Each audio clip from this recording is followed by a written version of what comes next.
Propriété de conservation du parallélisme et de la perpendicularité par la symétrie axiale. Tout d'abord, conservation du parallélisme. Les droites G et K sont parallèles. La droite G' est la droite symétrique de la droite G par rapport à l'axe D, et la droite K' est la droite symétrique de la droite K par rapport à l'axe D. Les droites G' et K' sont parallèles, tout comme les droites GK. On dit que la symétrie axiale conserve le parallélisme.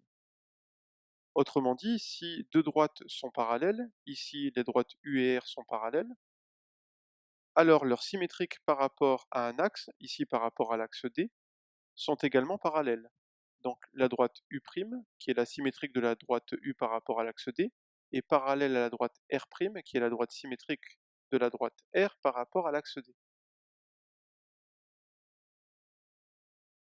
Un exemple, les droites D et D' sont symétriques par rapport à l'axe T. Le point H est le symétrique du point A par rapport à l'axe T. Les droites D et E sont parallèles, et le point A appartient à la droite E. La droite E', qui est la droite symétrique de la droite E par rapport à l'axe T, est donc la droite parallèle à la droite D' passant par le point H. On peut la construire avec la règle et l'équerre, comme ceci, et on obtient ainsi la droite E', qui est donc la droite symétrique de la droite E par rapport à l'axe T. Propriété de conservation de la perpendicularité. Les droites G et K sont perpendiculaires.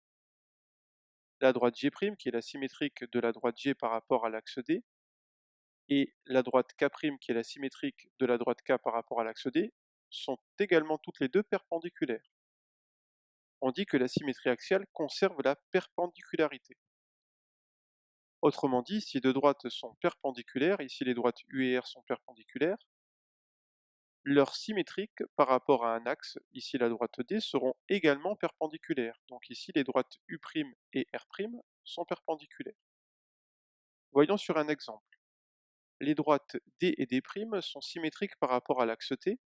Le point H est le symétrique du point A par rapport à l'axe T, et le point A appartient à la droite E.